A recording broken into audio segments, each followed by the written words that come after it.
Fala Vete! Aqui é o Vicente, eu sou radiologista veterinário e nesse vídeo você vai descobrir todos os critérios necessários para você comprar um aparelho de ultrassom e de raio-x e conseguir trabalhar na imagem veterinária como volante ou fixo. Se você está muito perto de terminar a sua residência em diagnóstico por imagem, ou você está fazendo pós-graduação nessa área, ou se você está fazendo uma transição de carreira, mudando de área, saindo da parte clínica, da parte de vendas e indo para a imagem veterinária, esse vídeo é para você.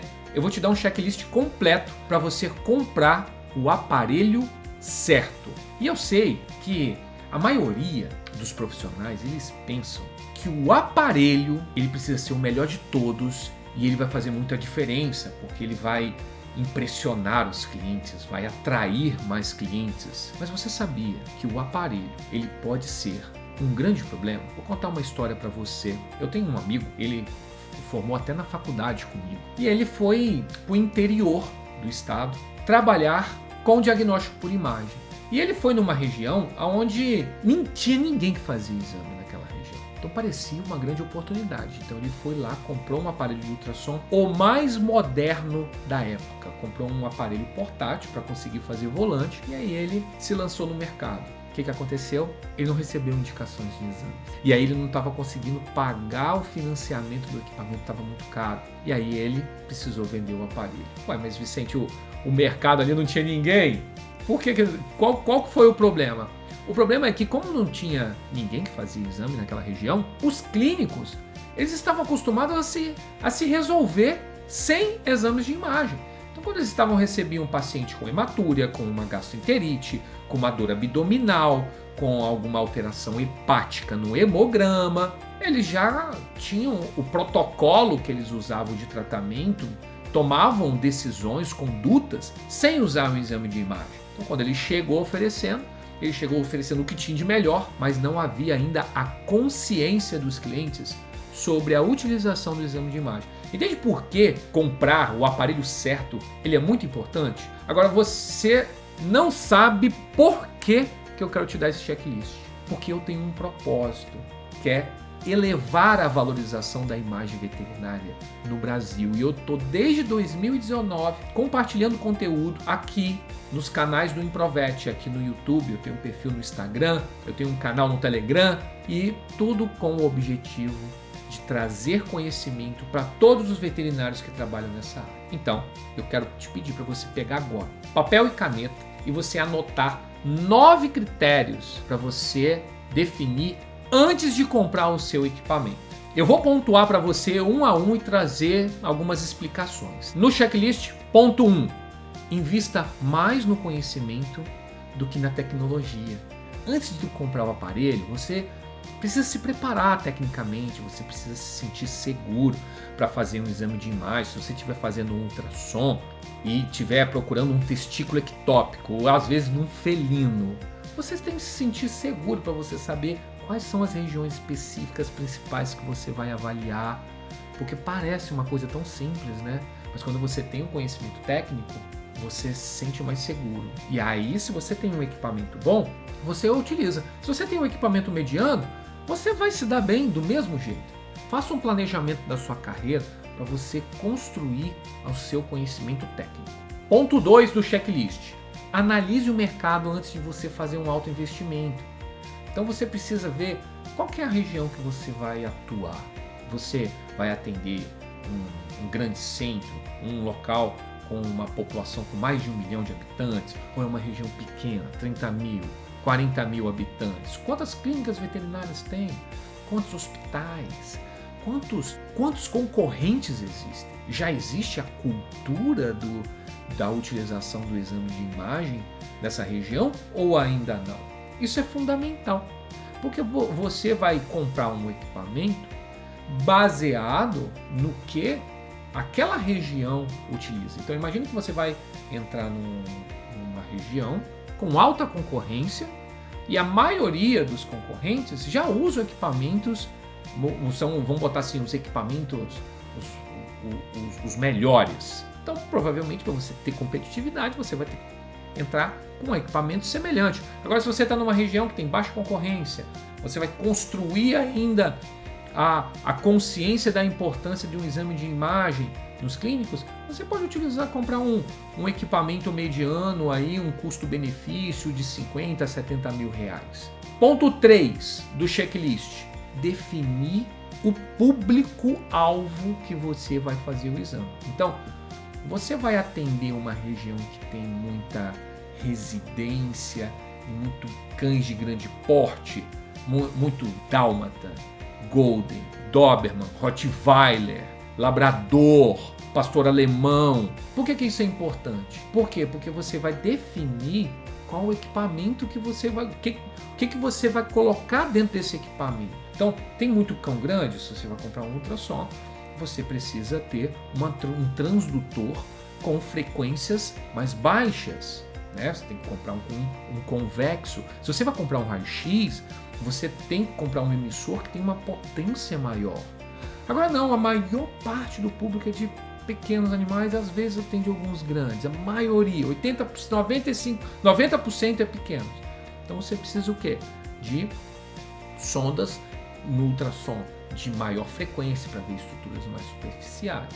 Quarto ponto: definir qual é o seu modelo de atendimento de serviço. Você vai ser volante ou fixo? Isso é muito importante, porque se você for um volante, né, obviamente você vai comprar um equipamento portátil, certo? No ultrassom. E no raio-x, você também vai comprar um equipamento que é mais portátil, você vai comprar uma placa DR. Ela tem um custo maior, mas você consegue transitar com ela. Agora, se você vai atender fixo, você tem uma gama maior de possibilidades e alternativas para investir no equipamento. Se você vai comprar um ultrassom, o ideal é comprar um equipamento estacionário. Por quê? Você sente mais bonito? Não, não é só isso. Porque os equipamentos estacionários, eles são preparados para ficar ligado o dia inteiro, trabalhando, operando, fazendo exame. Os equipamentos portáteis não, eles vêm com fontes menores, né? Eles são projetados para ser um pouquinho mais leve, então eles não aguentam tanto um batidão de um ponto fixo com muito exame ficando o dia inteiro ligado, entende? E no raio-x você tem mais versatilidade, você pode investir de repente num CR antes de um DR,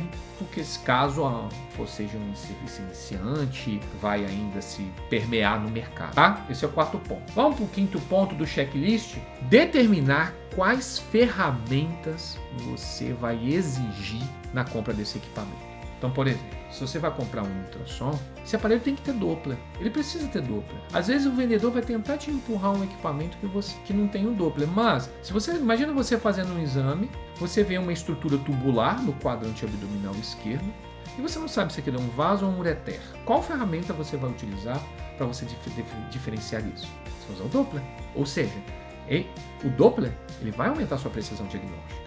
Ele vai deixar o seu exame melhor, então você vai ter um serviço mais valorizado. Em relação ao raio-x, existe uma variação entre de uma empresa, né, para outra. Às vezes é um software que faz o tratamento de uma imagem, às vezes o Agfa faz uma coisa, a Fuji faz outra, a Clarus-X faz outra. Existem várias marcas aí, eu não estou aqui para fazer um merchandising, uma propaganda das marcas, eu não estou sendo pago para isso, muito pelo contrário. Eu quero te dar um checklist para quando você estiver negociando o fornecedor, você está munido de argumentos e saber o que você precisa para fazer uma negociação, independente da marca, tá? Mas aí no raio-x, o que você precisa estar atento? Bom, qual que é a qualidade do monitor que está vindo?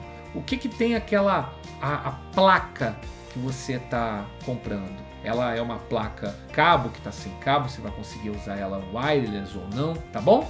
Então você tem que ouvir essas opções. Sexto ponto, o aparelho, ele é operador dependente. Então às vezes você recebe uma recomendação de um equipamento que é muito bom, mas quando você vai usar ele, você não gosta. Então, ou seja, se ele é operador dependente, o sexto ponto é: testa o equipamento antes se possível.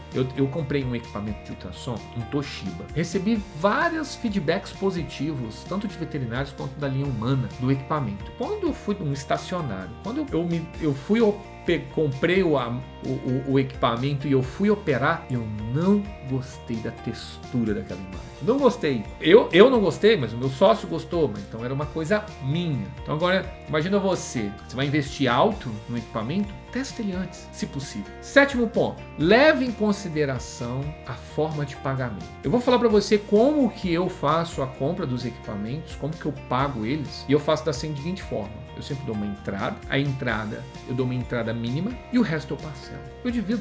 Por que eu faço isso? Porque comprar um equipamento, ele é um investimento. Então você coloca o dinheiro, primeiro você gasta, né? Comprou com o equipamento. Esse equipamento você vai operar, vai fazer exame, o dinheiro vai retornar. Então os próprios exames que o equipamento gera pagam o investimento. Pois que eu pagar o investimento, o que sobrar é meu, é lucro. Então, mesmo que eu tenha todo o dinheiro de um equipamento, eu não pego esse dinheiro, compro o equipamento e fico com pouco dinheiro na mão. Eu faço sempre o contrário. Fico com o dinheiro e parcelo os equipamentos. Porque o dinheiro na minha mão vira dinheiro. Eu invisto ele, faço ele gerar mais dinheiro. E o equipamento também vai se pagando. Eu faço dessa forma. Agora, se você quiser, de repente, às vezes, né, tem um profissional que fica meio com receio de financiamento. Eu tenho medo de não conseguir pagar, sujar meu nome. Você pode fazer isso. Pode dar uma entrada maior de 50%, 60%, 70%, o resto você parcela. Mas eu não recomendo que você pegue todo o dinheiro que você tem, coloque no equipamento e fique sem nada. Porque você precisa de uma reserva para você trabalhar. De repente, você está começando, essa reserva vai te ajudar a você ficar 3, 4 meses, eu não sei quanto tempo você pode ficar, depende de quanto você está preparado para entrar no mercado, né? Tanto tecnicamente, como você preparou um serviço, né, e aprendeu a mostrar valor do seu serviço,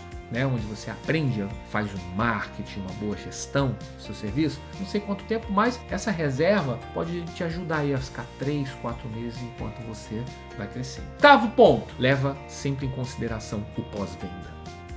Pós-venda e revenda. O pós-venda que eu digo é o que? É assistência técnica. O que você tem que olhar? Existe assistência técnica na sua região? Do que por mais você está comprando? Se sim, já está na frente. Sempre na frente. Se não, como é que eles fazem? Eles mandam um técnico. De onde vem esse técnico? Vem de outro estado? Vem de uma outra região, vem do sul do Brasil, vem do norte, do nordeste do Brasil. Da onde que vem esse profissional? Tem que pagar o deslocamento dele, a hospedagem? Como é que funciona essas técnicas? Você tem que mandar o equipamento. Se você mandar o equipamento e o equipamento ficar lá 30 dias, como que você opera? Eles têm equipamentos que fornecem um aluguel de equipamento?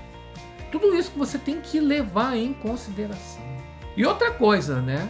Não somente a logística, mas a qualidade do atendimento. Porque esse mercado de assistência técnica, eu posso te garantir que existem muitas marcas que você pode ter grandes dor de cabeça. Agora, é lógico que essa dor de cabeça pode variar. Às vezes eu tenho uma dor de cabeça com uma marca, porque ela não tem assistência técnica no meu estado, mas ela tem assistência em outro estado, e nesse estado ali a assistência funciona tudo direitinho. Então, por isso que você tem que avaliar onde está a assistência técnica.